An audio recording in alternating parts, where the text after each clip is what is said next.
సముద్రాన్ని దాటేటప్పుడు అనేక అడ్డంకులు వచ్చినాయి. ఒక పెద్ద మైనాక పర్వతం వచ్చి కాసేపు రెస్ట్ తీసుకో అన్నది. అంటే ఇక్కడ అర్థం అది కాదు. నువ్వు ఒక ఉన్నతమైన పనిలో వెళ్ళేటప్పుడు కొన్ని సుఖాలు వచ్చి నిన్ను ఆపుతాయి జీవితంలో. నువ్వు ఆధ్యాత్మికంగా వెళ్ళాలి అనుకుంటున్నావు. అదేం వద్దు, ఇప్పుడు అదేం వద్దు, హాయిగా శరీర సుఖాలు అనుభవించు, అదే ఇది అనుభవించు, మందు తాగు, మాంసం తిని, అయ్యే మనిషిని పక్కదోవ పట్టించి అవి వస్తాయి. ఆంజనేయ స్వామి అక్కడేం కూర్చోవాలా, నీ ఆకిద్యం నాకేం అక్కర్లేదు, నాకు ఒక పని ఉంది, ఆ రామకార్యం అయిన తర్వాత వస్తాను.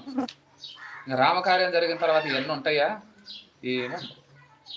మన జీవితంలో కూడా ఎన్నో అడ్డంకులు వస్తూనే ఉంటాయి, సృష్టిస్తూనే ఉంటాయి.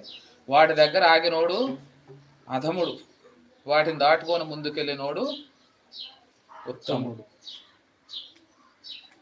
సూక్ష్మ రూపమున